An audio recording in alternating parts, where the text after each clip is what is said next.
Hi everyone, and welcome back to this 6th issue of our gas membrane installation bite-sized training into the MVQ National Vocational Qualification Level 2. I'm Neil Salvage and I'm going to lead you through this next section on, well, let's move along to what we're going to cover today. So first off, we're going to stick with the National Occupational Standards, and we're still in our preparing to install unit, which is unit 612.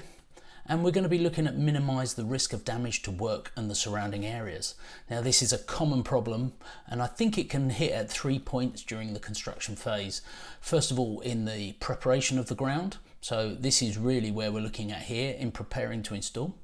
Then during the work, which we'll cover in the next unit in 613, and following the works, again that sits into 613. So those three stages will crop up in these slides today. So let's have a look at that 5th unit. So we're minimising the risk and damage to work and the surrounding areas.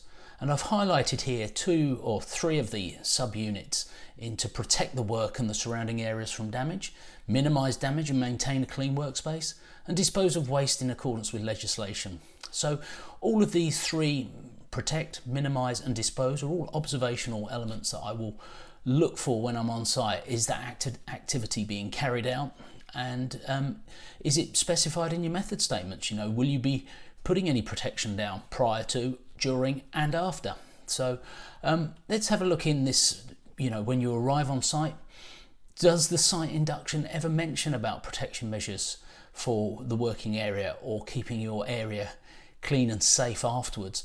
Sites will always talk at the induction about, you know, good housekeeping, which is very prominent and right. We should be tidying up after ourselves. We don't want to be having products blowing around. Have you got provision for putting that waste somewhere? Have skips been organised and waste disposal specified of what you can and can't dispose of on site? On the right there we can see this warning notice that's become a common poster around various sites. There are alternatives. Some of the manufacturers are actually posting on the membrane themselves now caution notices of what the membrane is and what it's doing. So hopefully people will get the message eventually that, you know, just walking across it with some muddy boots with stones embedded in them isn't the best course of action to take with these membranes, that they are there for a critical role. But also protecting the work area, you know, before, well, somebody would have prepped the ground for you. So hopefully the preparation is good, it's clean, it's appropriate for the membrane to sit on, or the venting. It's going to be cordoned off with either a fence, signage that we can see here. Even if simpler measures might be required, where you just use some barrier tape and some cones or bollards with notices attached, just to let people aware. And again, putting it back to the site induction, like our previous slide showed, you know, letting people know who are going to be coming onto that area of work, what it's there for. So just simple measures. Hopefully you would have been instructed through your method statement, as I said earlier, to what you're going to do. You might have a duty to do something, or something might need to be done for you. So make sure you're aware of what that is. We've also got the, as I say, the middle phase of work, when work is going on. In preparing, you need to know how your pour methods are going to be conducted. So here, these 2 images show laser screed operations or flood pours. So the one on the right, you can see the activity of discharging the concrete on to the membrane, and the wheels of the lorry there are literally onto the weld line. Now there's no evidence there of any protection to that edge, whether it be some plywood sheets purely where the lorry's backing in, whether a safety hem's been incorporated into the edge of the material, or whether there's a fleece geotextile that's going to be used as a protection over and during the concrete pour, which could be incorporated into protecting that edge.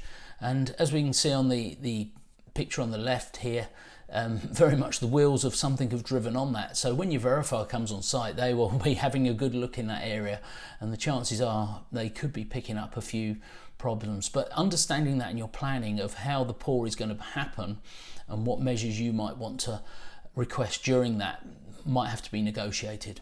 Yeah. We also said about the disposal of product during the work activity. So do you have a policy for waste disposal? Do you have an environmental policy? Are you recycling products that can be recycled, i.e. the boxes of materials, the wrappers of some of these materials?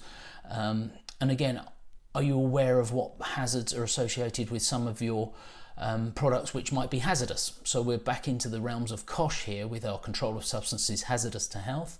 Can we just throw an empty can of primer into a skip, or should it be disposed of in accordance with legislation and treated as hazardous waste? So they're elements that should be, again, written into your risk assessment method statement, and you should be observing that.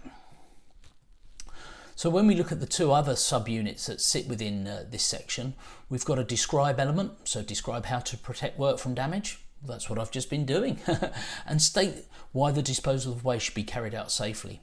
So when we're on site, these are both knowledge elements. So whether recapture on site, maybe having a talk while you're working, or a break from the work and looking back at what you've done, why you've done it and your reasons for, are always a good way of capturing the evidence.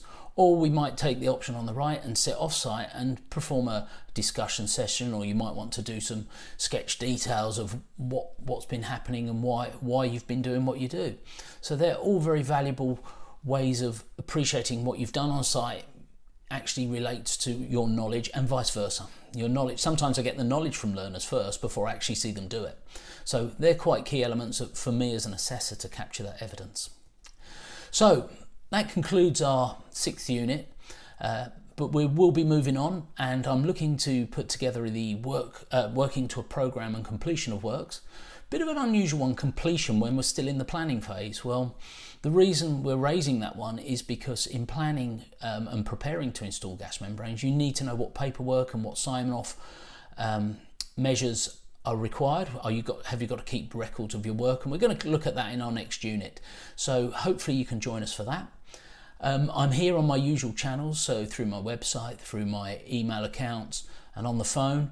And by all means, there are other support presentations on YouTube, so by all means subscribe to the channel if you wish.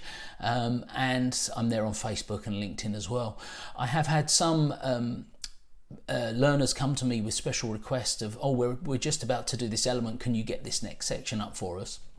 Well, I'm actually going to treat them in the way I have been, by doing them in a very numbered order, but I am accumulating elements that have been requested so that hopefully I can then put them out towards the end of, either at the end of one of the units as a kind of subunit. So hopefully that's been helpful for you, and thanks for joining us all, and look forward to seeing you next time.